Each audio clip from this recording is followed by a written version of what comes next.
Hello. Hello. Let me turn something for you. Here we go. Hee hee. Hello. Hello. I hope everyone's well.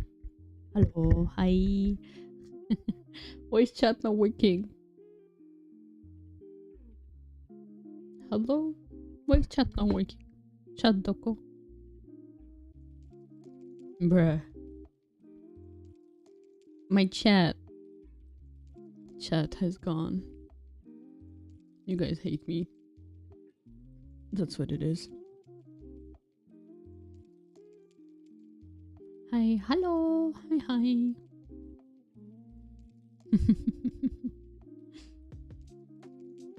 It's okay. We'll just ignore the chat not working also. Wait. Here. Are you guys ready? We're continuing the story today. Actually, I really one of the sweetest parts, I think. Very sweet part coming up.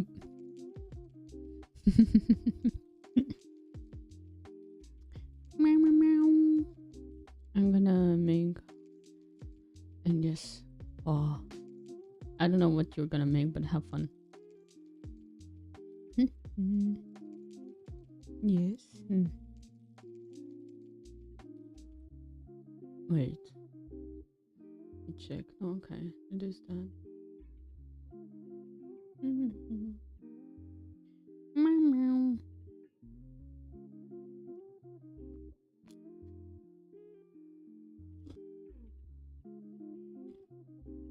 I'm still eating my food.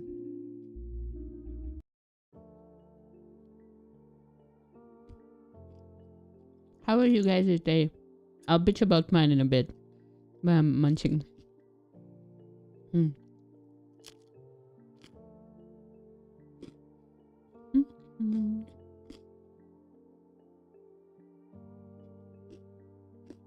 Mine was fine.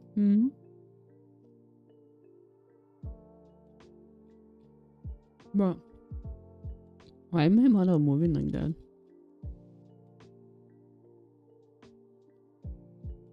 Huh?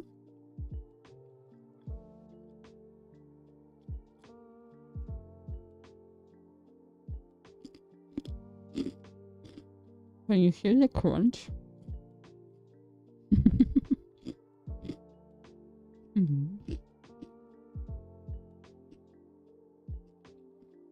Interesting. It's fun because it was before I started cleaning. Oh. Oh wait. I broke my glass in my room. Oh. Oh, how was the cleaning? Cleaning is always a mix. Is it good or bad?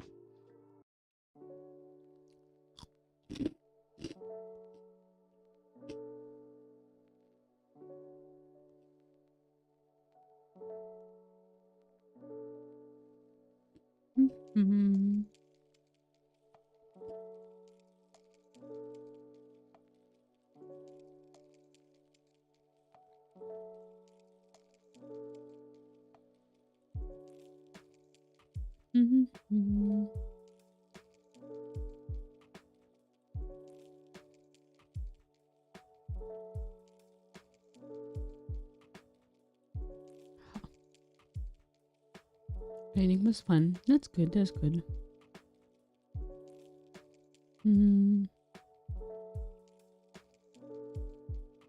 Why? Trying to figure out something with the. Oh wait, we can actually have cool stuff. One sec, let me see.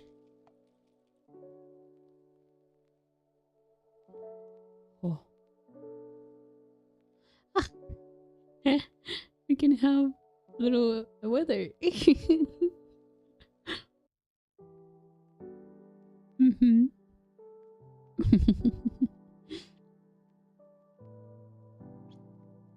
think that's nice. Wait. Oh, is that snow? I don't want that. I think maybe a bit. It would definitely fit well with our our chapter today. So let's keep the rain a bit. I remember this chapter. It's very nice.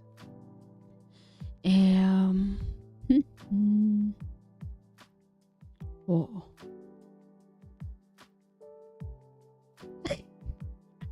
Missing a road effect. Whoa. Oh.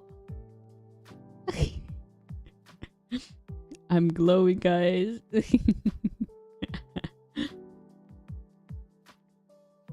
Oh. Wait.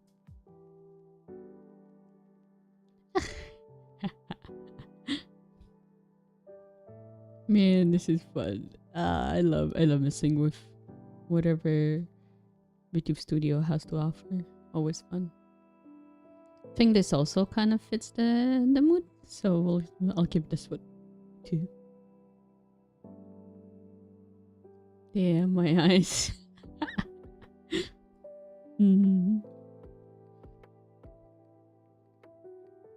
Okay, that's good. Done. No, I can't close it.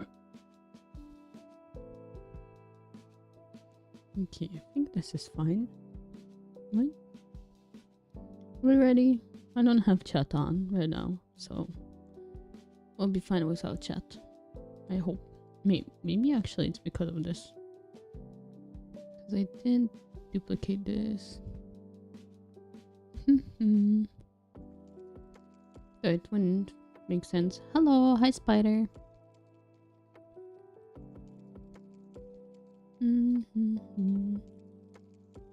Oh.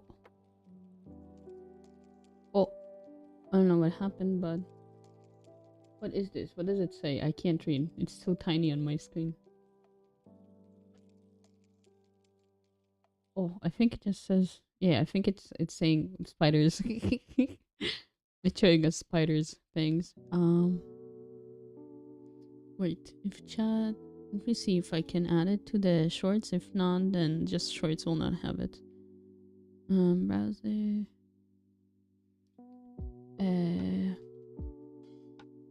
Oh, it can. Okay.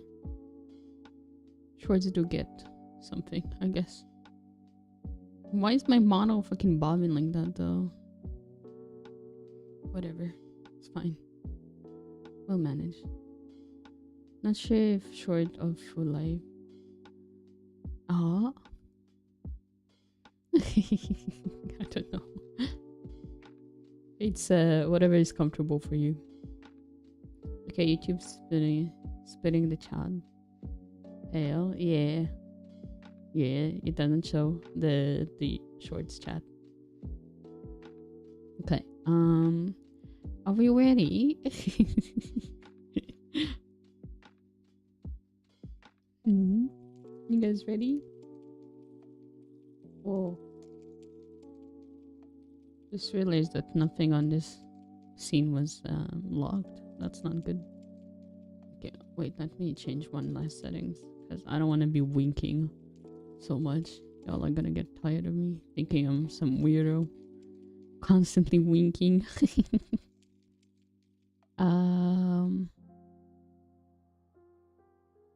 Here. Okay, are we ready? Did you guys got your tea? Oh wait, before let's do a bit yapping instead of, in case someone like wants to join. I know I started a bit later. Started the morning by troubleshooting Arduino for about 2 hours. And the problem was the stupid limiter thing. Ugh, not limiter. Resistor. Sorry.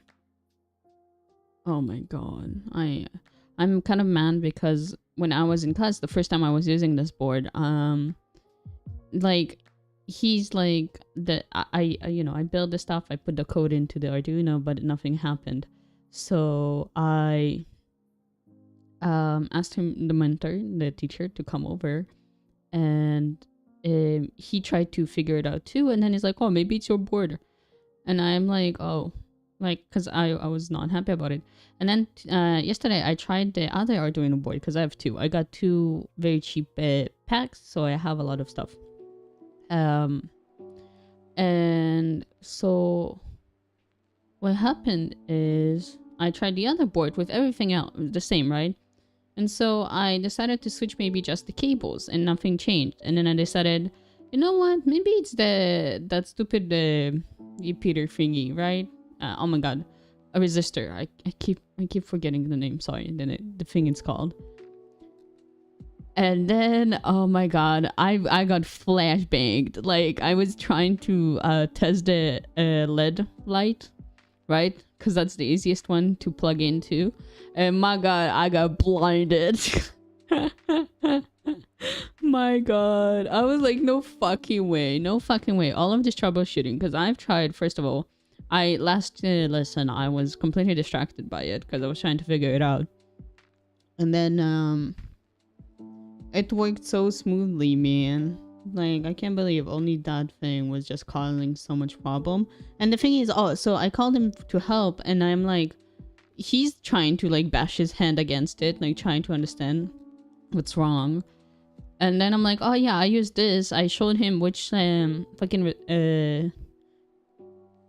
oh fuck, forgot the name again of the thingy. I showed him which one I used, and he's like, oh yeah, that's fine. And I used like I don't know, 7 of them, because we were trying to do the digit thing, digit display, sorry.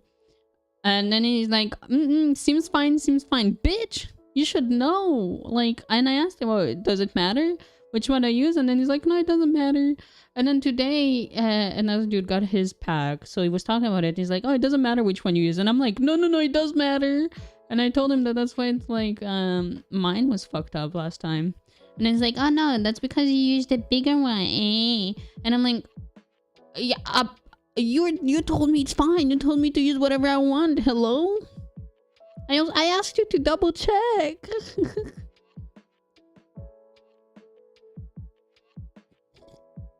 Yes, thank you for the 7 segments display marks. Maybe you need those glasses, because know it all.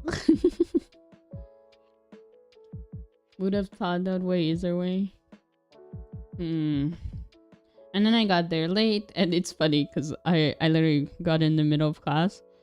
And they were talking about buttons. And then the pack that I do take with me is the smaller one, because I have a much bigger one. And then I was panicking. I was like, oh shit, do I not have the part that he is working on? And then apparently, instead of having just a big ass button, I just have 5 small ones, which, you know, good or bad, you decide. But I think I have it in the bigger package. I have a bigger button regardless. But it's so funny because I see like this, you know, on his presentation, this like button. And then I find like such a tiny little shit. Like...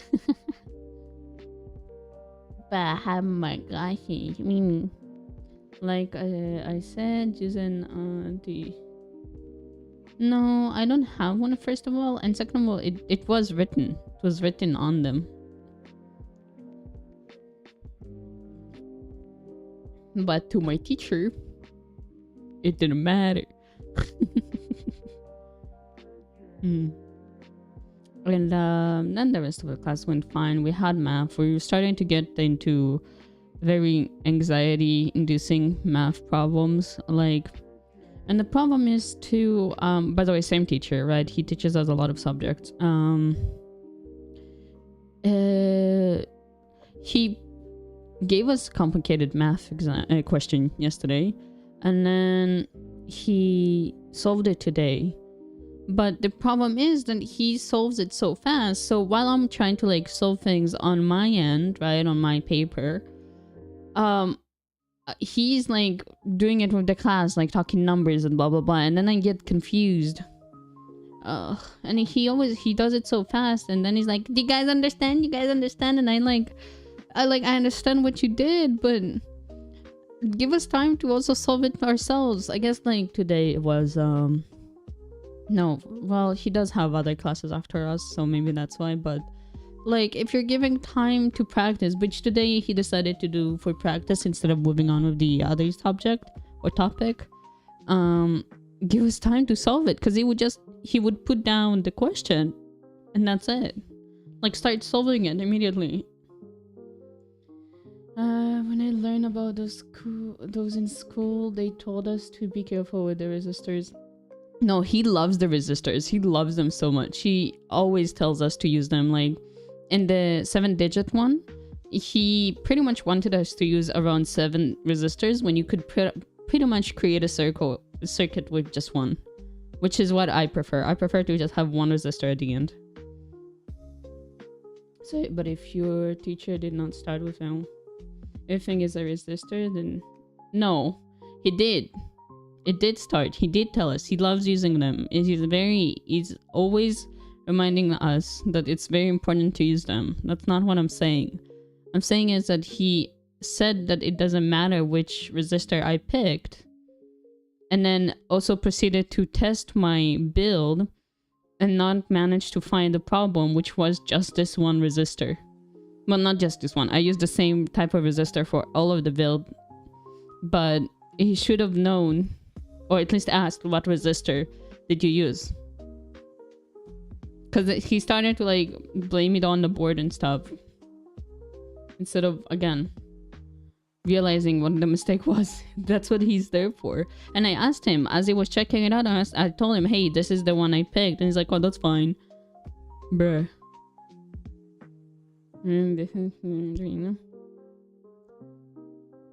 That it has a max. Yes. Yes.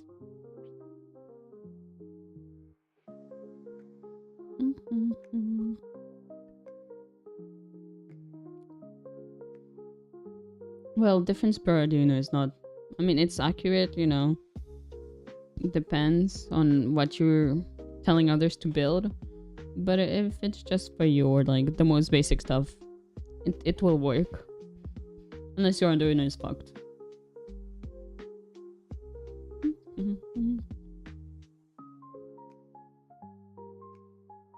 Man, I have something stuck between my teeth and it's really bothering me.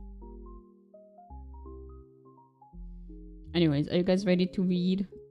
Are you ready, kids? Do you guys need a recap? Know what we had happened last reading? Where are we at the story? Are you guys that forgetful? Are you gonna make a clock or a timer? I could. I have the things. I have the 4-digit display too. Yes.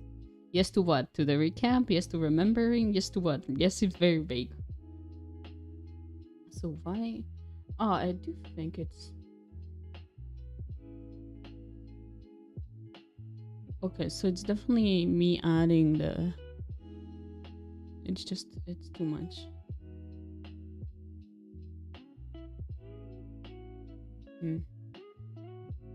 Mama. Last time in the following.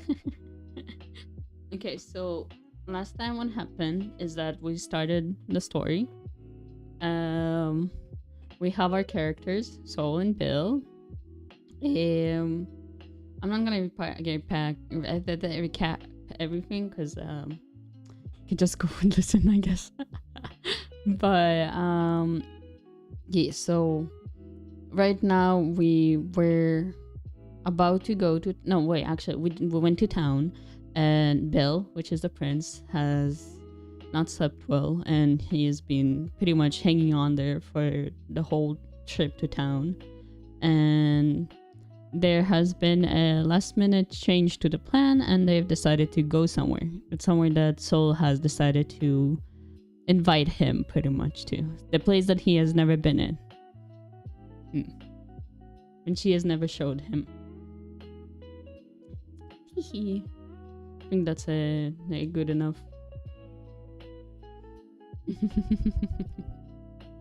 A good enough explanation. Sorry, I'm not good at this. Okay, let me also lower the music. Just a bit.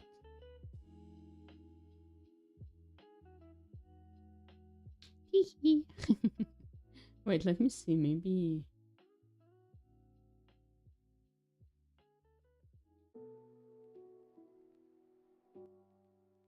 this is nicer.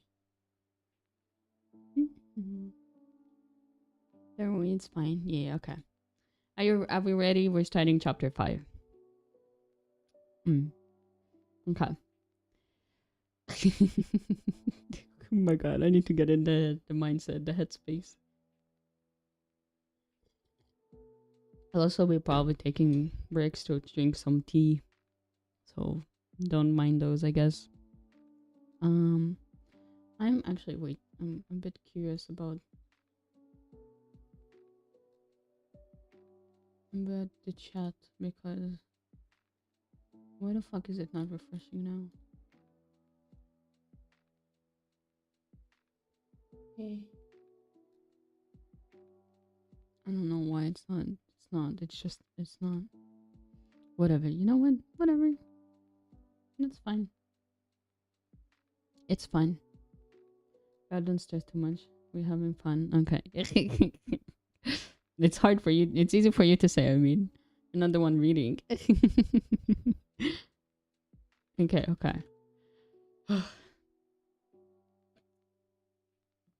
Okay, I'm gonna start in a minute. It's always starting that's the hardest. Okay. We stand before a house that is placed a few minutes from the market. Oh my god. I'm reading it in such a weird way. Okay, again. We stand before a house that is placed in a few minutes from the market. It has a timid look to it. Not run down, but also not luxurious as the buildings in town themselves. It's made out of wood, 2 stories high, a balcony at the entrance and one at the top side wall, facing the beautiful view of the working fields. I take the first step into the dark wooden stairs onto the dark wooden stairs, leaving Bill curious. What is this place? He asks, his voice laced with curiosity and a hint of weariness. I glance back at him, tightening my hold on his hand as I led the way. You'll see, I reply in a tone light but filled with warmth. We ascend the dark wooden stairs, the gentle cracks accompanying our steps.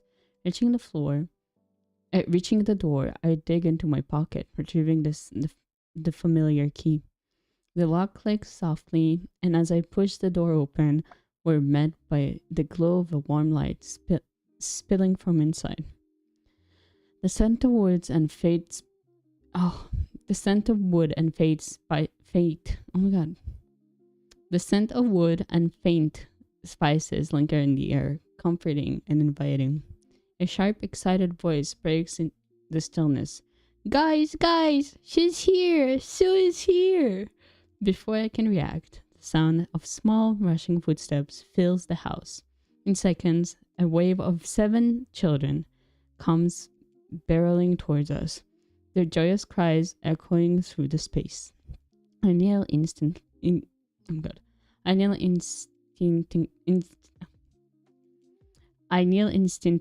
Oh my god, why?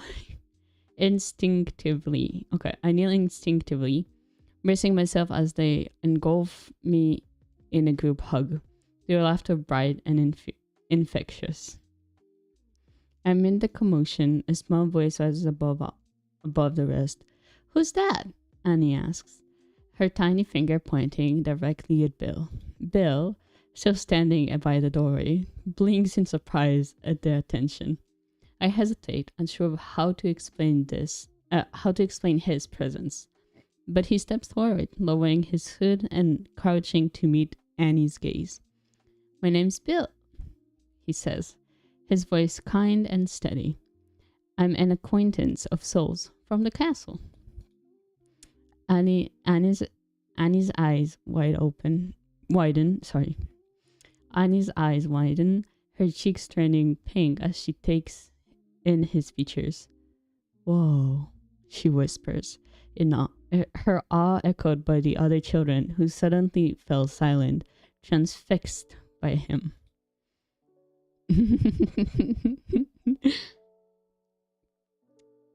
That silence doesn't last long.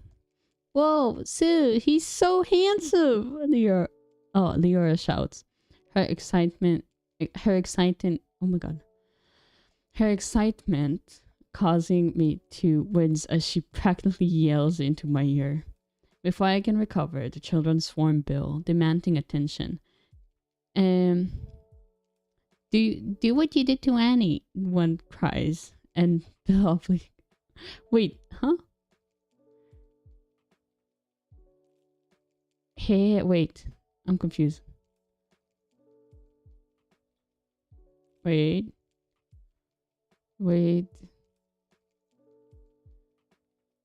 I'm sorry. I have to pause here because I think I somehow deleted him like giving her a pat on the head. So by context, that's what's supposed to happen here. Just FYI. Before I can recover, the children swarm Bill, demanding attention. Do what you did to Annie, one cries, and Bill obliges, offering gentle pats to their heads, one by one. Leora tugs on my cloak, her curiosity shining brightly. Why would you bring someone like him here? Unless... Her voice trails off, her eyes lighting up with sudden understanding. She gasps dramatically. No way! What? Leora, no! I stammered, but it was too late. She takes a deep breath and begins to chant. Sue and Bill sitting a tree. Before she can finish, I grab her, clapping a hand over her mouth. That's enough out of you, I mutter, mortified. She wiggles free, running into the living room, her chant growing louder as the other children gleefully join in. Their teasing filling the house. I pull my cloak over my face, hoping to hide my burning cheeks. Bill's soft laugh reaches my ears, and I feel his hand gently lowering the hood. His expression is amused, his eyes sparkling as he studies my face. They're quite the welcoming community, he says. His tone teasing but warm. They're impossible. I mumble, my voice muffled by my embarrassment. So what are you to each other? So what are you to each other? Annie asks suddenly, her small hand tugging at Bill's shoulder. Bill turns to her, his expression softening. It's a secret for now, he says gently. Her face lights up as she nods quick. Oh my god. Her face lights up as she nods quickly, placing a finger over her lips. Shh, she whispers. Conspiratorially. Okay, she whispers conspiratorially before grinning. I'm Annie. Pleasure to meet you, young lady. Bill replies with a smile, patting her head. She giggles before running off to join the other kids, her laughter trailing behind her. Stop, Marks. Why are you making fun of her? Before Bill can reply, the sound of slow, deliberate footsteps draws our attention to the staircase. So, the Lord Commander finally decided to show up. A familiar, exasperated voice says. Al descends from the steps, his arm crossed, his green eyes sharp as they land on me. You've been gone for weeks, and now you waltz in with a guest? Bill straightens, offering a polite nod. I'm Bill, an acquaintance of Saul's from the castle. He introduces himself calmly. Al studies him for a moment, his gaze softening lightly. I'm Alexander. Al. To most. I keep this place running when Saul forgets it exists. His tone is pointed, but there's an undercurrent of fondness. I open my mouth to defend myself, but Bill lifts the heavy bags in his hands, redirecting the conversation. Redirecting the conversation. We brought extra ingredients, he says, his voice steady. Al raises his brow, then nods. Good, dinner's on you then, he says, gesturing towards the kitchen. Go on, you've got some making up to do.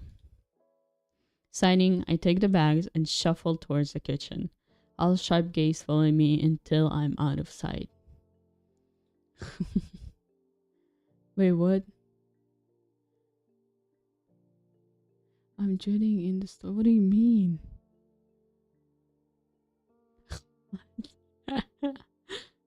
You're confusing me, Marks. I'm in the middle of reading and you're confusing me. Anyways, again, I watch Alexander and Sol. Oh my god. I watch Alexander send Sol away to what I assume is the kitchen. She walks away with her head lowered, looking like a child who's been scolded by their parents. Alexander sighs and turns his gaze toward me, his eyes thoughtful. Would you like to rest?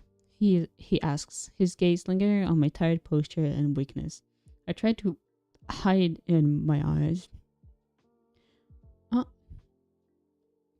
And the weariness I try to hide in my eyes. Okay. I straighten up a bit, offering him a small, gentle smile in response. I'll show you where the bedroom is, in case you want to rest. He begins to walk up the stairs, pausing to make sure I'm following. The air between us is thick with an unspoken question. Alexander is clearly trying to understand why Saul would allow me to visit, why I'm here at all. It's a question I'm not sure I have an answer to. So, is there something going on between the two of you? His voice is blunt, cutting through the quiet tension. The question catches me off guard, and I feel my face heat up. I wasn't expecting such directness. I clear my throat, averting my gaze from his piercing eyes. Yes, there is. I said softly. Wait, whatever. I'm not good at voice acting. Okay. Yes, there is. I say softly. Well, I'm glad, Alexander says with quick approving smile. She's been obsessing over that prince for years, he adds, with a faint disapproval. It's good to see her stepping away from that. He opens a wooden door, leading me into a small room. A closet sits next to a two-person bed.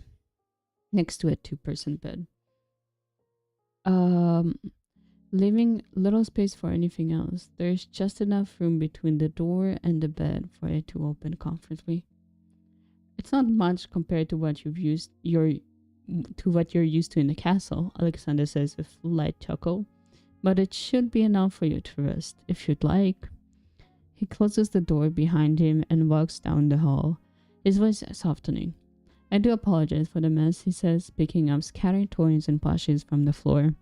I wasn't expecting guests today. I offered to help, but not wanting to be rude or unhelpful. He hands me a wooden box to place the toys into, and together we tidy up the hallway. After a moment, Alexander heads towards the balcony, and I follow, my eyes scanning the cozy but modest space around us. Do you not like the prince? I asked.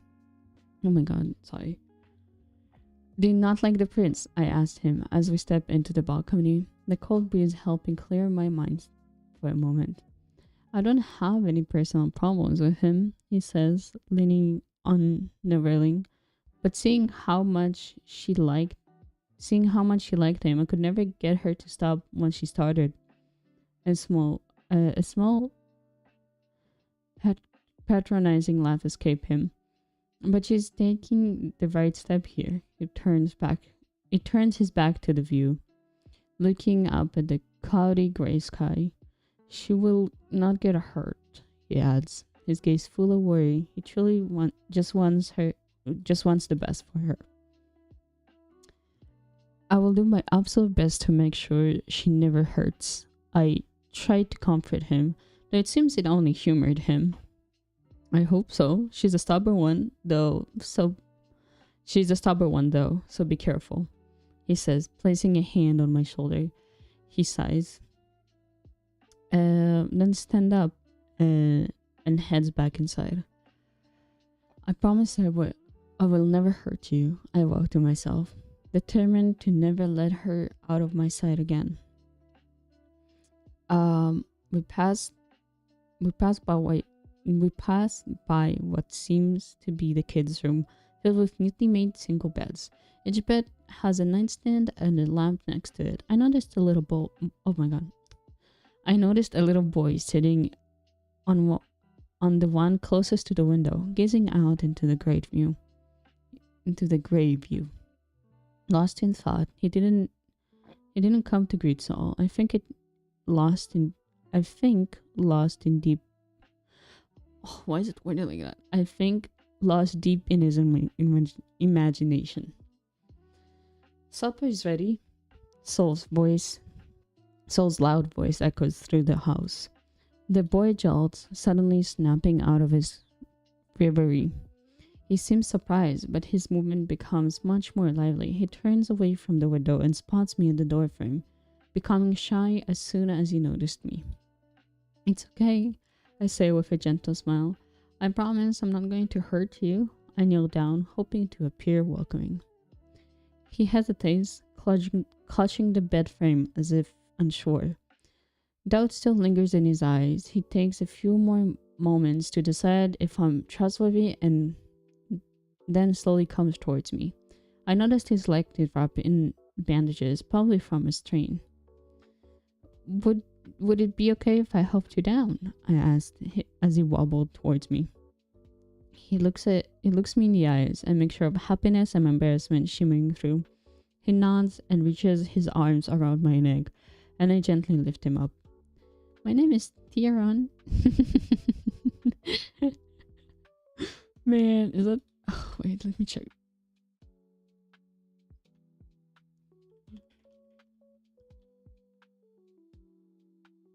I think that's how... Wait. Okay. Theron. Okay, yeah. I did say it right. Again. My name is Theron. His sweet, high voice whispers into my neck. Pleasure to meet you, young man. I'm Bill, I say, patting his back. I began my descent down the stairs, using my free hand to steel myself on the railing. Gazing at the floor below, I spot Soul, her mesmerizing smile lighting up the room as she watches the kids hurry to their seats, stumbling with excitement. I make it to the last step, still unable to catch my breath from the view. I was wondering where you were, Soul said softly, addressing Theron with a gentle voice. You can let him go now, she adds, her smile directed at me. It feels like she's left... Oh my god. It feels like she's left the formalities behind in the candy shop. When we're like this, I feel more than just a prince. I feel like I'm truly myself whenever our roles fade away. I gently place Theron down, a warm rush flooding my cheeks. I can't help but gaze into her eyes, getting lost in them for a moment. Before I realized it, Theron has already made his way to his friends, and Alexander is attending to their needs, leaving us alone by the stairs. Soul reaches for the hood of my cloak, drawing me closer, and I close my eyes, feeling a soft warmth of her lips on mine. Thank you, she whispers softly against my chest. I had so much fun today, with you. A side blush creeping up her cheeks, making her even more endearing. I find myself leaning in for another kiss, but she gets flustered and quickly places her hand over my mouth before I can do anything. We should join everyone, she says in a rush, pulling away and heading into the dining room.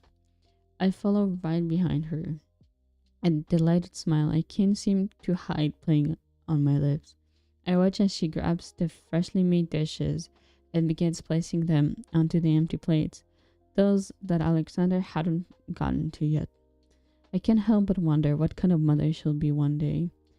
My mind starts to drift, imagining a life with her, how our children will look, how many we'll have, and how wonderful it would be to have a cozy house on the outskirts of the town, a place where we can escape and just enjoy life together. I kept watching her, so absorbed in my thoughts that I didn't realize I'm staring.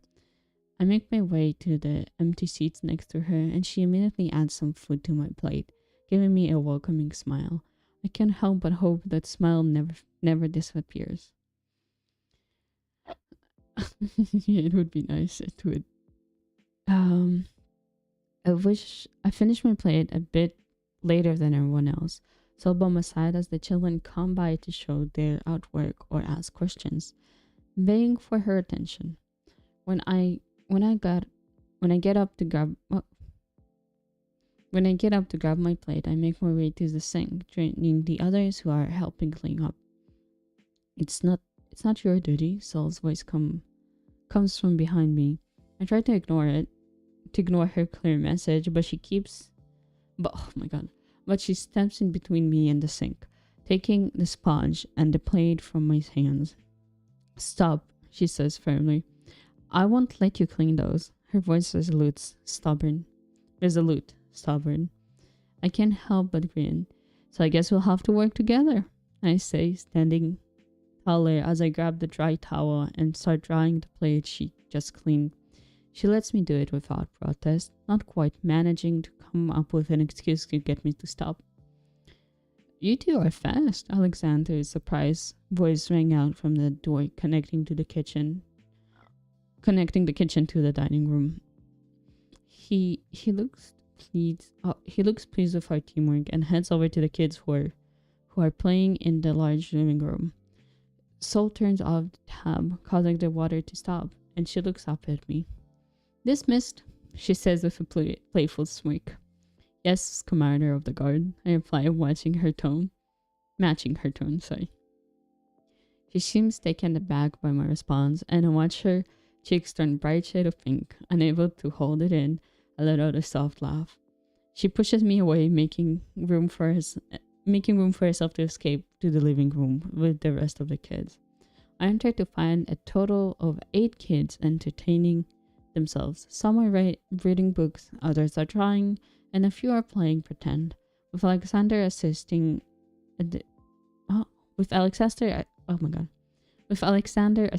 where needed.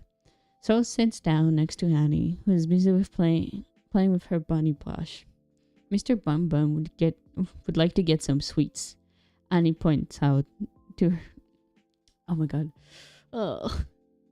Mr. Bun Bun would like to get some sweets, Annie points out to a bunny, and Sol, adopting a deep voice, imitates in words. Maybe in a bit. Sol. Wait, what? Sol, adopting a deep voice, imitate it words? Huh? That doesn't make sense. Hello? So would like to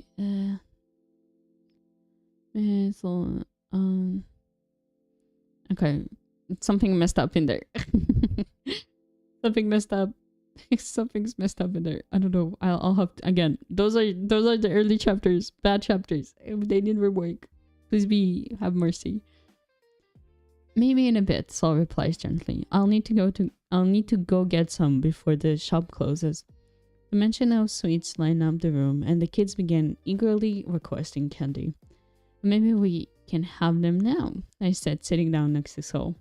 Annie crawls into my lap, her bunny in tow, eyes wide with hope. Do you have any, Bill? She asks in Mr. Bunny's voice. Oh, okay. Do you have any, Bill? She asks in Mr. Bunny's voice. I summoned the bag of candy we bought earlier today, and the kids erupt into excitement, each requesting some. Now, Sol says, adopting a parental tone. Make a line and be respectful, she says, pointing a finger at Deer. And please don't take too much. Her tone holds a note of worry, perhaps to ensure I still get to enjoy some of the treats I was excited to try. I nod in agreement, supporting her efforts to manage the chaos. The kids line up as she instructed, each taking only 1 or 2 pieces of candy that catch their eyes. I hold the bag firmly, careful to make sure no one takes the cookies from the box. As time passes, the kids start to grow tired. And if I'm honest, I'm beginning to feel the need of rest myself. Ugh. Alexander and Sol, with quiet efficiency, began collecting the children who were falling asleep. They gave gentle instruction to the others to prepare for bed. It takes a few minutes, but they manage to get each child tucked into their bed, offering their last bit of assistance before the house quiets down for the night. Bill, a faint voice, Bill, a faint, worried voice, stirs me awake. I blink, finding Sol kneeling over me, her face full of concern. "We'll stay here for the night," I mumble, trying to find the energy to speak. She gently helps me stand, but my body feels heavier than usual, and I lean on her more than I want to admit. With quiet care, she guides me upstairs, my strength completely drained. I feel the weight of exhaustion settling deeper as she opens the door to the room Alexander has showed me earlier. She leads me to the bed and helps me sit down, but the cloak feels suffocating, too tight against my skin. "Take it off," she said softly, her voice warm and reassuring as she pulls the cloak from my shoulders. "Oh, I'll take it off, sorry. I'll take it off," she says softly, her voice warm and reassuring as she pulls the cloak from my shoulder.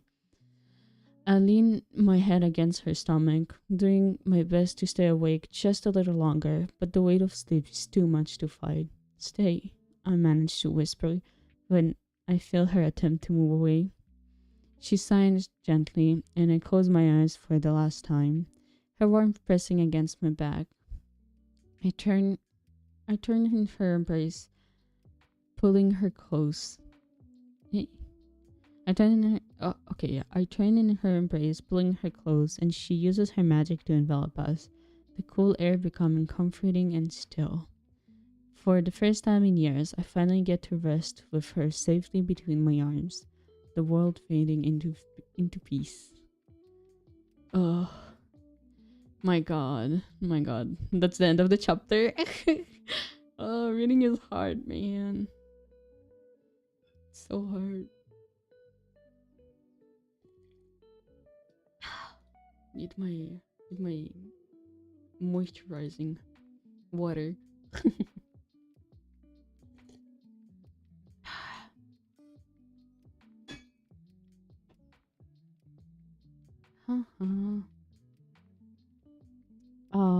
Sorry.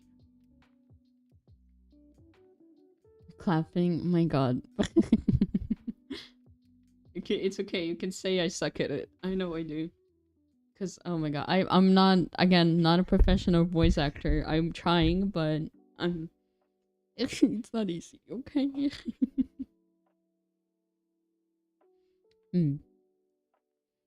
Ugh. Plus reading. My weakness, my greatest weakness. Bruh. You're doing well. Thank you, Marks. Ah. Oh. Man. Next chapter. Oh, next chapter is a bit ominous too. I think. Wait. Okay. Last time we did like 4 chapters, right? So maybe either 4 or 3, because the chapters are pretty long, honestly. That's on me. I'm the one responsible for them being long.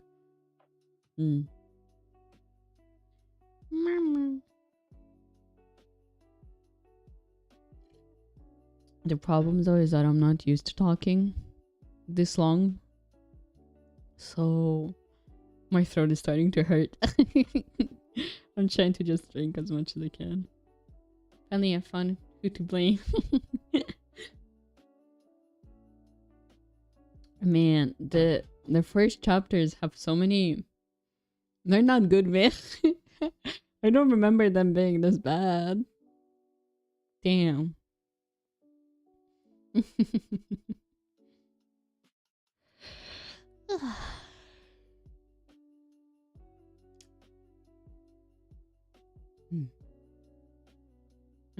Oh. Maybe we'll do 2 chapters.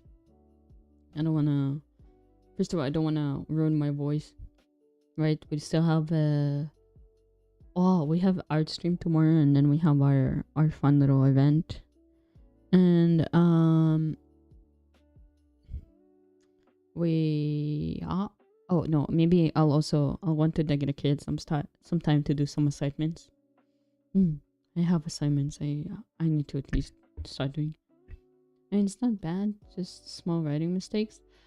Oh well, okay. Compared to the future chapters, I'll say, I definitely feel like there's a change. I mean, again, you can argue, oh well, you stupid. Of course, there's change. You've been doing this for like a year now.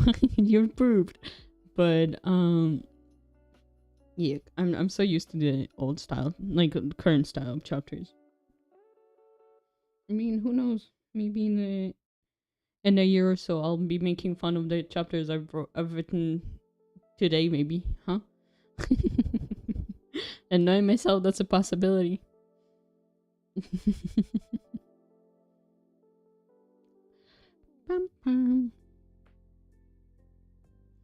No, it's alright. Yeah. I know. I don't want to be EP. I'm so EP for no reason. Oh, I also don't have the AC running. That's not good. I'll get to a while I'm gonna start falling asleep. And then y'all are gonna get it.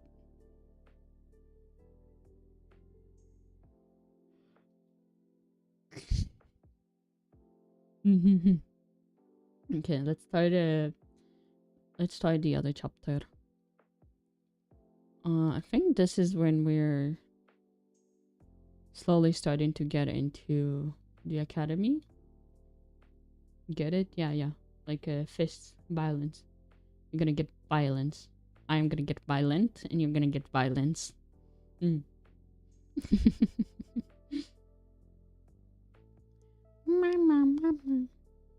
Okay. Ready? Wait. That was a big yawn. Sorry. Okay. Let me put chat over here. Don't do it. Hands in the air, bitch. Okay. Ready? Okay.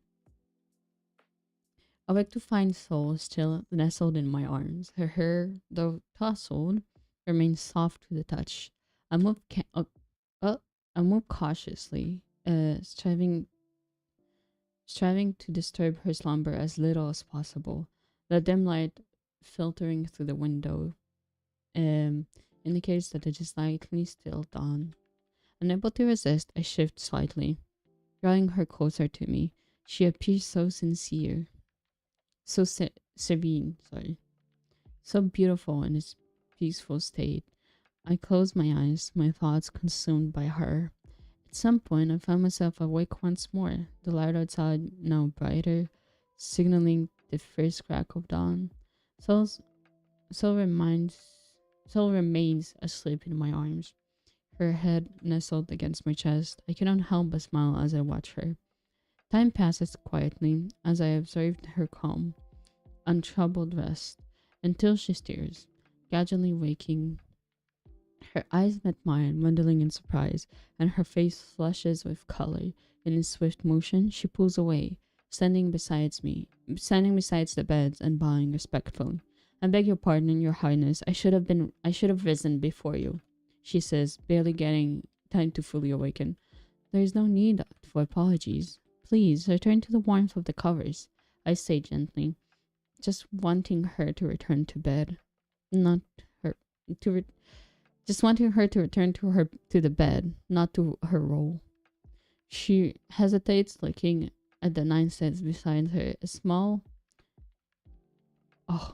wall clock. Huh? Oh, a small wall clock. Why small then? Okay, just a clock leaning on the stand that I hadn't seen earlier. We should begin. Oh my god. We should begin preparing for a return to the castle before our usual breakfast. before your usual breakfast, she said, her tone formal despite omitting my title. I let myself fall back into bed. Oh my god. I let myself fall back into the bed, uh, unwilling to return to my gilded cage, to the burdens of my formal station. Station. Oh my god. The burdens of my formal station. A sigh of disconnect escapes my lips. Might I request the honor of sharing a morning cup of tea with you, my lady? I opposed as I stood up, my tone carrying both formality and sincerity. Perhaps accompanied by those I gestured. Oh my god. Perhaps accompanied by those I gestured towards the familiar box from yesterday. Though not freshly baked, the treats within still appear delightful. Her expression shifted subtly. The formality of my lady catches her off guard. Embarrassment mingles with confusion on her just awoken face. A faint pink a faint pink hue rising to its cheeks. I suppose we have a few minutes to spare, she replies, her tone soft, almost hesitant. We hadn't changed out of our clothes since yesterday, and as she walked out of the room, she carefully avoided making eye contact with me. A part of me couldn't help but feel a pang of frustration. For the first time in years, I had awoken beside her, and yet in the very next moment, I was reminded of my title, my throne, and all that came with it. The weight of my status was thrown at me like a cold, sharp reminder, just as I was beginning to savor a more personal moment with her. I make my way downstairs as quietly as I can, mindful not to disturb Alexander or any of the children. It's still early, too early for them to begin their day. Entering the dining room, I carry the box of her favorite cookies and the cloak she helped me with yesterday. I hope you're not too upset with me, she says, her voice soft and low. She places a silver teaspoon on the table, its polished surface gleaming softly in the early morning light. The teapot is elegant with delicate engravings of swirling vines and flowers, intricate enough to make it seem almost like a work of art.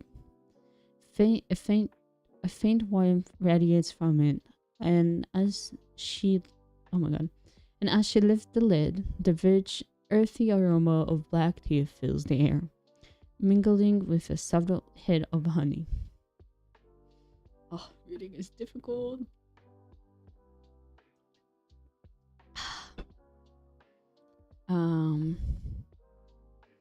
She sits beside me, her face calm and composed now, the earlier tension fading. It's a habit you can't control. I replied gently as I poured the tea into the mug she set before her, the steam rising in delicate spirals. She looks at me softly, her gaze warm as she rubs her hands around the mug, savoring its comforting heat. The steam rises gently, adding a touch of tranquility to the morning. I pour myself a cup of tea, the rich amber liquid glistening as I set it down beside me. With a quiet sigh of contentment, I opened the sealed box. The familiar scent of chocolate immediately filling the air. The cookies inside are soft and inviting, with chocolate chips scattered throughout and bits of melting chocolate pieces oozing from the center. The edges are perfectly crisp, adding a satisfying crunch to their otherwise tender interior. I slid the box towards her, a small smile tugging at my lips. Your favorite, I say softly, watching her face light up as she reaches for one. Thank you, Bill, she says. She takes a bite, enjoying the sweetness of her favorite snack. Every time she mentions my name, I can't help but feel excitement shiver inside me. It's so unfamiliar, yet comforting when her voice says it, making it more special. We tidy up the dining table after ourselves, cleaning the dishes we used. I'll take those, she says before letting me grab the bags with the ingredients from the kitchen. We finished cleaning up the last We finish cleaning up the last of the dishes in a quiet rhythm. Her movements are graceful, most serene, and as I watch her, I can't help but feel overwhelming sense of gratitude. The soft clink of the plates placed being the soft clink of the plates being stacked and the rustle of the bags being pressed from the soundtrack of this simple, peaceful moment. Hey, the rustle of the bag being pressed between us. Okay. She smiled at me briefly before turning to leave the room, a hint of blush coloring her cheeks from the small, shared intimacy of the morning. I followed closely behind her, the weight of my thoughts heavy in the quiet afterglow. Howdy, hi. Sorry, in the middle of a chapter, we're reading now. Yeah. Hello. Just needed to stop just to say hi. But I'm gonna continue now. So just take it as I'm not replying to you from now on. So as I make our way towards the castle, the soft warmth of the moment clings to me, and I can't help but wish time could pause here, in this sweet quiet corner of our day. But as always, the calls and the responsibilities we cannot escape await us. We make it back to the gates, the morning patrol already standing guard. She passes them with a subtle nod, greeting them with a slight bow. Her way of showing appreciation even though she's their commander. Remember me, huh? I think I saw you. I think you were in chat yesterday. I'm not sure. Sorry. Okay. Even though she's their commander, but something about her demeanor shifts as we approach the castle. Oh my god. Something about her demeanor shifts as we approach the castle walls. She quickens her pace, rushing inside as if driven by some unspoken urgency. The tension in the air is palpable, and I find myself reaching for her, asking what's wrong. But she dismisses me with She dismisses me with a wave and a few hurried words. Her focus already on her duties. Before she disappears into the castle, she makes sure to tell me, her voice firm yet distant.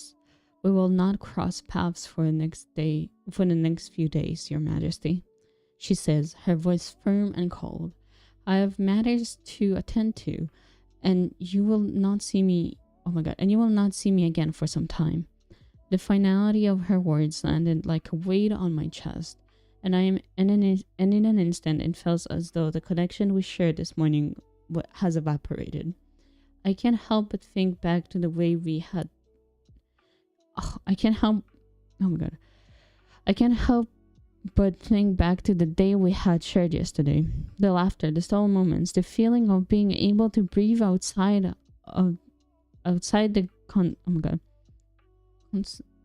constraints. Of being able to breathe outside of the constraints of our roles. It was the kind of day I could never have imagined would have. I could never have imagined would come to an end, let alone leave me standing here, alone and abandoned beneath the grand colonnade. We shared something real, a quiet moment where it was just the two of us, and it felt like the world had paused. But now that feeling seems an afterlife away, and I can't shake the sense of loss that lingers in the air. Her hurried departure leaves me standing in silence, the warmth of yesterday's connection slipping through my fingers like sand. I'm left to face the cold reality that the time we shared was fleeting, and my expectations for the days ahead, where our paths won't cross, as she promised, are already dimming. I focus my efforts in the upcoming studies at the Arcane Vanguard Academy, merely 3 days ahead of me. keeping me hopeful that she will be able to be by my side for the first day.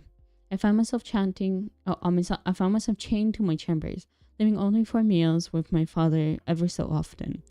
I go over the books she bought at the bookstore. I can't help but feel the sadness as I realize that more time has passed since. Can't help but feel sadness as I realize more time has passed since that moment. I miss her presence. It's unbearable for me. I glance out of the window of my room, looking at the gardens, hoping to see her pass by as she sometimes does while taking care of the castle and ensuring its safety. But she never shows. It feels as though she has disappeared entirely since she hurried away from me. She had canceled our usual morning training sessions, leaving me to face the text she once bought me, now feeling like a heavy burden. I am left in confusion only to wait again for the moment when I finally get to have her by my side. Tomorrow, I'm certain of it, tomorrow, she will be there, waiting with our horses, prepared for the journey to the academy. I'll wait restlessly for the night, longing for sleep to pass quickly so I can wake up and skip the loneliness I've had endured for the past 2 days. Please, just be there. That's all I ask for, I think, as I place the book aside on my nightstand, closing my eyes and hoping for some rest before the grand day, before I begin my journey in the academy. The morning comes, and with it the realization that I need to hurry, to see if she's there, standing, waiting for me like I've been waiting for her. I get up quickly, but I get up quickly, put my royal uniform on. I place the book I left on the nightstand inside my bag, shuffling my way to the door. My expectations are high. I can't help but run to the palace's entrance, hopping outside of the grand door. She will be waiting for me alongside Eric, the animal keeper. The standing royal guards open the door as they notice me rushing my way down to them. The bright light making my eyes close before I can open them again. Hopelessly scanning for her. Your Highness, a young man is showing before me. I haven't seen him before. His hair is black as night, his eyes blue, followed by a ring of yellow. But she's not here. I do notice, on the other hand, her royal steed, Sam, is all ready. The young guard gets on her, something that feels unnatural. No one before could handle her wild side before she would throw them off her back. Soul is the only one able to get some respect enough to allow her to ride her. It appears that the commander of the guard remains occupied with his duty, and it appears that the commander of the guards remains occupied with his duties, and as such will be unable to attend. Therefore, I shall assume the responsibility of your personal royal guard, Your Majesty, he says, looking at me from above. Cool.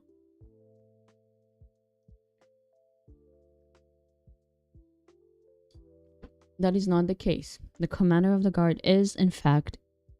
Oh my god. The commander. Stop. I need to edit this. Yes, the commander. Okay. That is not the case. The commander is, in fact, a woman. I expect you to address her correctly in the future. Let us not forget the importance of proper respect, I say as I'm now sat on my own royal steed. The guard immediately bows his head, a clear expression of regret in his face. My sincere apologies, Your Majesty. It was not my intention to sow any disrespect. I misspoke. He rises, maintaining his respectful stance, and continues. We must begin our journey to the academy, Your Majesty. Time grows short. I find myself allowing irritation to cloud my judgment, which is unlike me. I do not typically wield my authority with such harshness. I must remain composed. I must, oh my god, I must regain composure. After all, it is not this guard's fault that my expectation have been thwarted. With a measured nod of agreement, I take a lead. Oh, sorry. I take the lead, galloping down the path to the academy. Oh.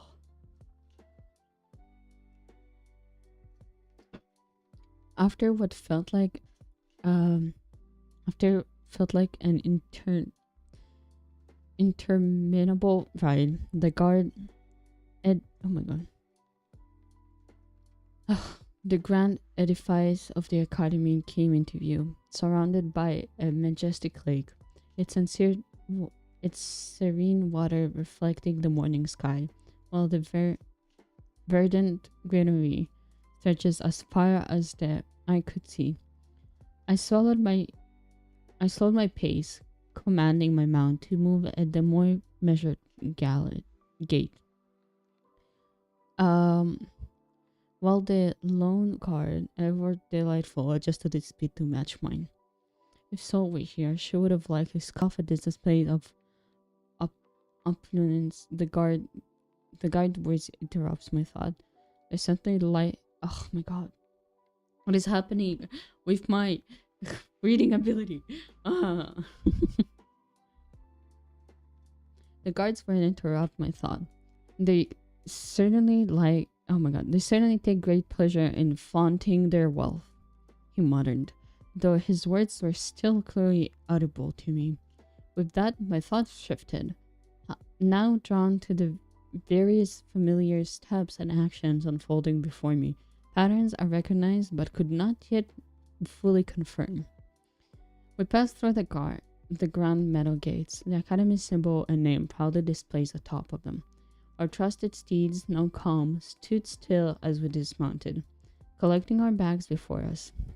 The stable hand, a young man in service to the academy, immediately bowed low in respect as he offered to lead our horses to the academy stables.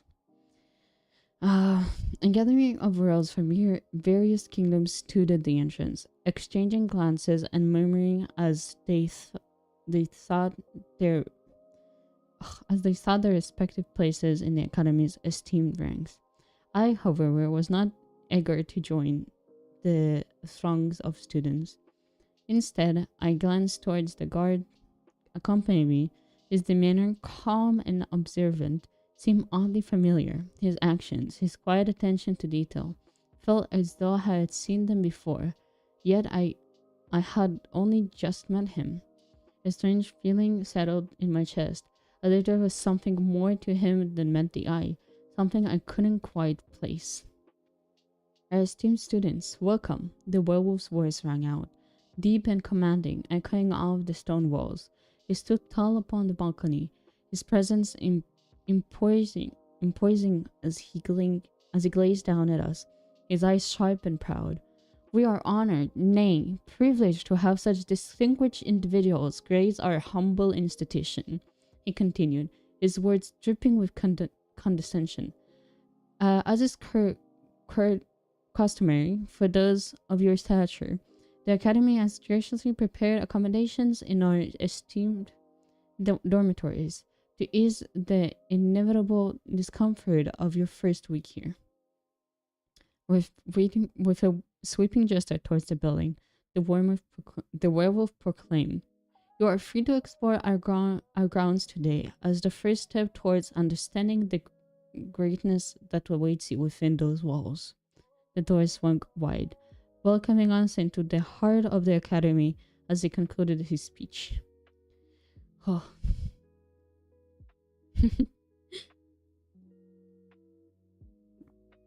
Ugh. Mike's is angry. Sorry, I almost choked on my tea. Once the crowd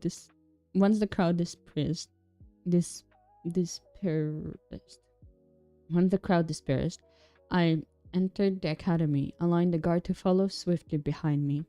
I observed the grand walls adorned with arched pillars, some etched within intricate patterns other crafted from marble, gleaming with golden vines.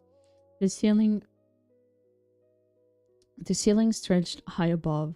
It still held chandeliers that illuminating oh my god. Chandeliers that illuminated ex- that illuminated the expansive halls. In the center, an open space unfolded, abundant with flowers, branches, and even trees. As my eyes scanned their surroundings, I spotted a newly affixated piece of paper on the wall, outlining the direction to various parts of the academy. My attention focused on the corridor that would lead me to the dormitories, and after some searching, I finally found the proper one. I glanced over my shoulder to ensure the guard was still behind me, though his presence oh my god. Though his presence was constant, his gaze sharp, taking in every detail with a sense of familiarity that unsettled me. We made our way to the dormitories, and after a short search, found the door marked with my kingdom's emblem. Beneath it, in gold letters, were our names, marking the room as mine and Soul's for the duration of our time in the academy. Bill Cyperglyph and Soul Adams. The golden plague read, a permanent marker of our place here. I noticed the guard take a small step back, his eyes scanning the neighboring door. He briefly checked the nameplates before returning back to me, irritated. I grasped his hand, pulling him inside, as the magical seal on the door activated, allowing us entry. "Stop it," I ordered firmly. However, in my impatience, I inevitably pushed us too hard, and we both stumbled to the floor. I gazed up at his concerned face, trying to maintain control. "Stop it," I repeated, my voice faltering. The surge of emotion I had tried to keep in check spilling over. Tears welled in my tears, my tone breaking as I whispered, "Please, Soul." "I'm sorry," Soul responded, her voice full of genuine concern.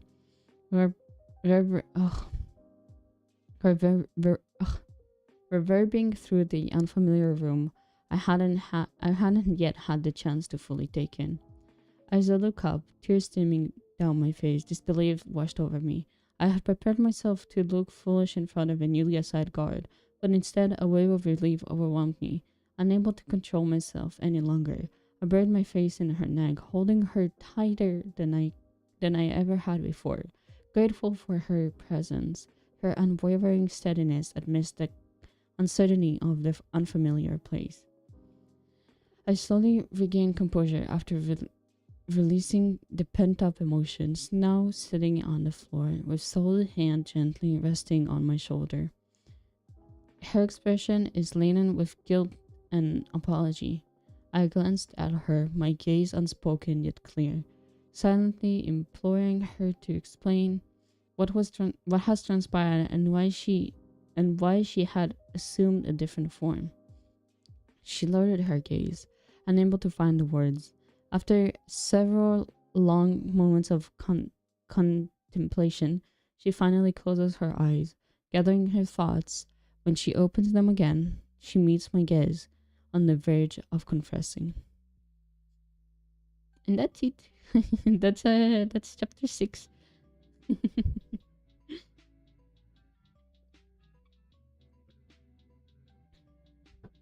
Oh wait, I was in your chat a couple of weeks ago, and you also showed me your character art for your book. Oh, and then I said that I would drop in your chat again, but I didn't get the chance to drop in your chat. Oh, still not sure where she went.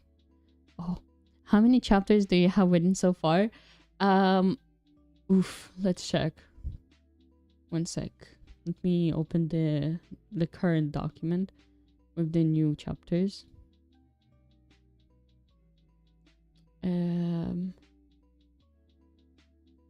Currently, right now, there's 346 chapters. Yes. I don't understand though. What do you mean you don't understand? What do you not understand, Marks?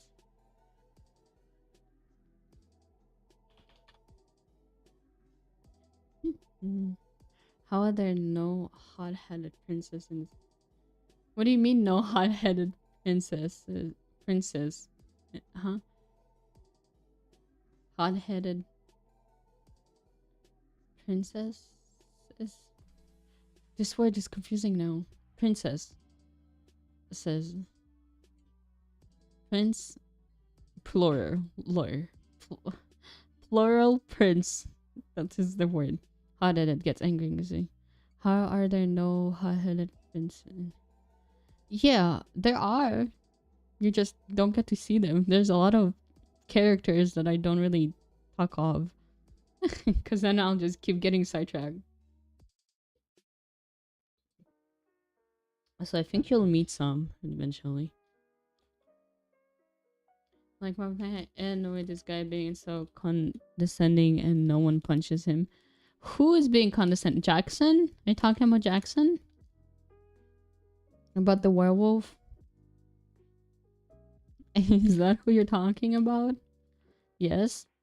Well, the thing is that he holds power over them right now, right? Because him being head of council, regardless of the wait, what are they? There's the council and then there's above them. I think it's the fuck, I forgot the name for it. Fuck. But there's the council and there's the ones above, right? But the council still holds a lot of decisions and they can very easily also fuck someone over. So punching Jackson will not go unnoticed, buddy.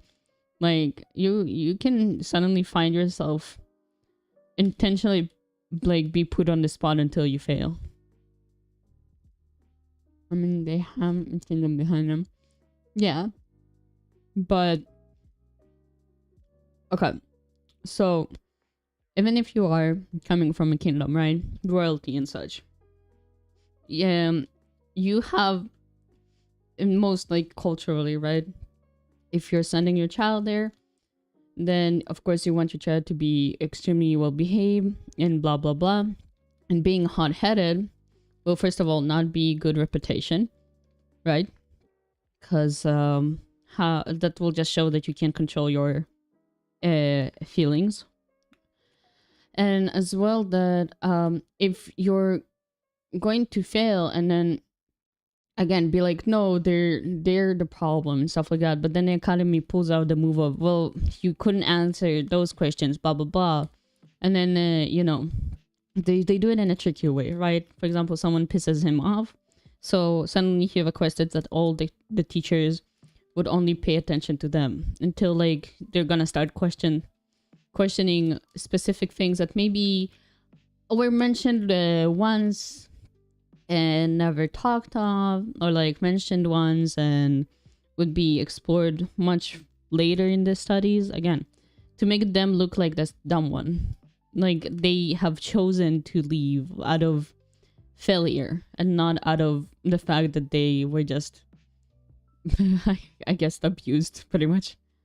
Yeah, but then it would threaten the academy. The academy has a lot of kingdoms backing it up. Again, it's also a political play. So the academy has such a strong holding reputation, I would say, is because a lot of well-respected kingdoms hold it, right? So oh wait. No. Administration, by the way. The administration is above the council. But let's say one kingdom says, oh, they bullied me, and then he goes to the administration and says, well, I was testing their ability to maintain composure at a tough situation, or the situation when someone might look down or pray a reaction, and they have failed the exam. He can very much just bullshit his way out of it. You can't trust what he says, right? And he will manipulate the way like the truth in order to still maintain his position as well as make sure that the other person looks bad. It's a again, it's a matter of wordplay, I guess. Things can happen, and of course he's not gonna like do something to royalty directly, but he's allowed to be stuck up, let's say. He's allowed to be an arrogant little bitch.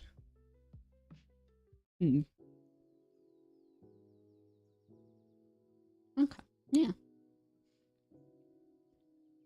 It's hard to explain because I don't think there was an instance I thought of him doing that directly to royalty. Hello, hi Ring. But I do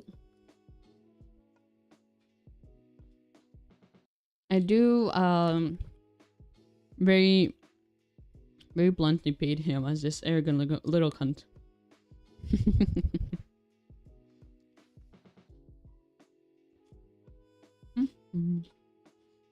You also have to remember that again, he comes from a place of privilege too, right? Being a part of the council for such a grand academy, so he's allowed to be arrogant, being confident in what you have and stuff like that. It's admired, especially given again his species and stuff too.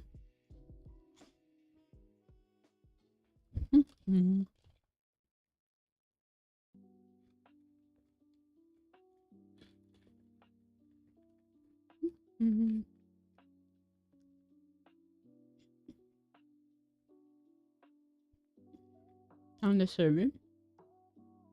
Nice. How is the Minecraft going?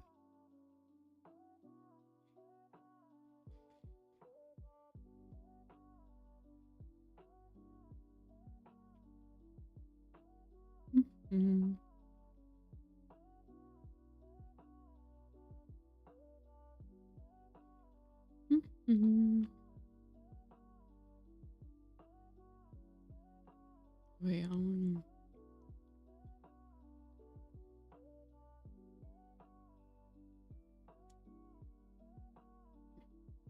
damn, think slots.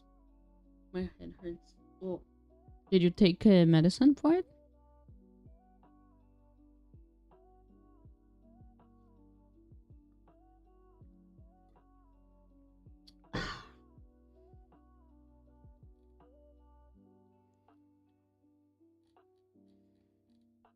Nah, I'll brute force it. God damn it.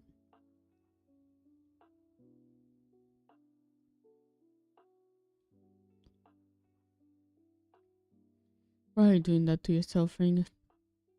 Because I'm playing Minecraft for like 6 hours straight. Actually, yeah, wait, have you not stopped? Didn't you start playing when I was still like in classes?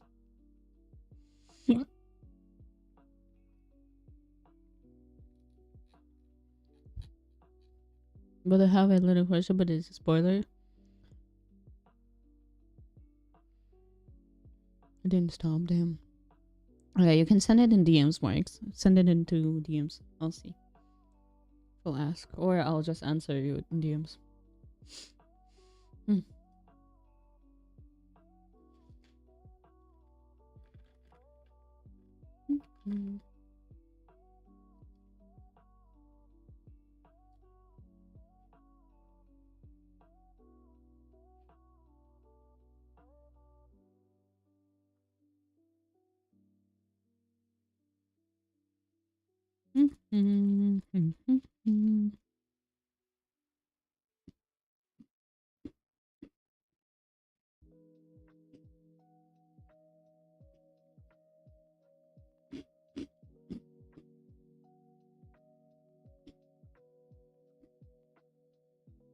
Are you sending it?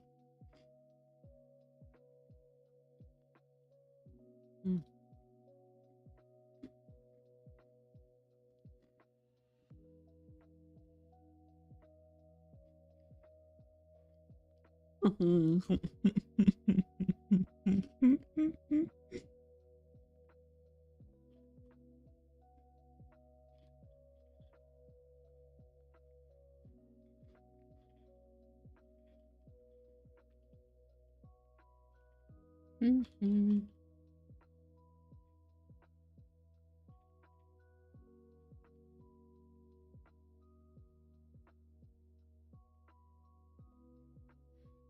Mm-hmm. Yeah, I answered you.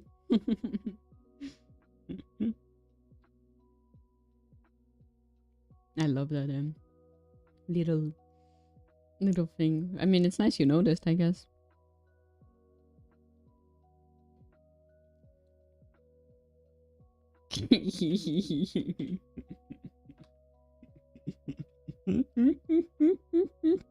Oh, my sweet summer child.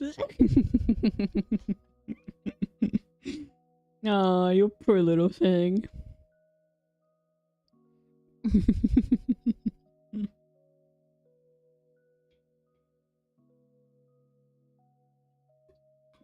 You'll get an answer to that in the future chapters. God damn it. Hmm. Yeah, but I think 2 chapters is enough for me, man. My throat can't handle that. Man. Yes. Yes, Marks. What do you have to say to class?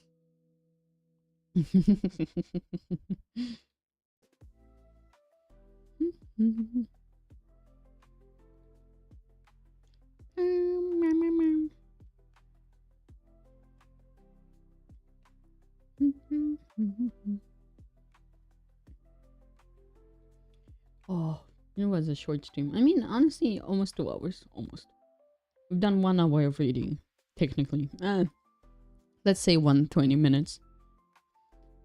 As a warning. As a warning? Huh? As a warning to what?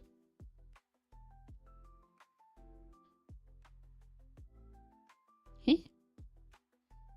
Men are the warning?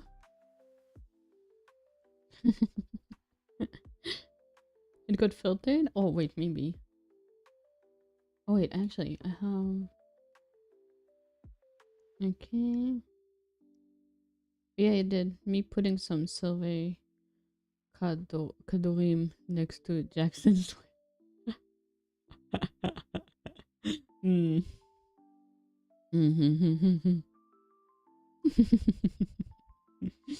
Interesting. Yeah. That's the warning. I see, I see. Interesting. I mean, well deserved. I'm not even gonna argue with that. Well deserved. He deserved that. Would deserve that. Mm-hmm. But yeah. I think it is a good note to end on. Because the next one just has a lot of explanations and feelings and me. Hmm. I should do those maybe. Maybe we'll switch those to Fridays, the readings. Cause man, my mind is worn is worn out, man. So much information has been processed. But yeah, I think it's a good time to end. I think 2 chapters is fine. I think it's enough to gobble them down. Mm. Yay. I'll probably be in VC, maybe do Silk Song on Discord in a bit. But I may also just go to bed and crash. So if I'm not on Discord, that means I went to bed. just a little note there. Oh, alright. Yeah. Sorry, I got your hopes up there. But yeah. You do that. I don't know. Continue doing what you were doing. And see you tomorrow. Tomorrow we're there's some little thumbnails that I made for the character profile pictures of the spirits. Please make sure to look at them. They're in the art channel on the Discord. So comment on them. Make sure you're voting in your preference, I guess. But yeah. Bye bye.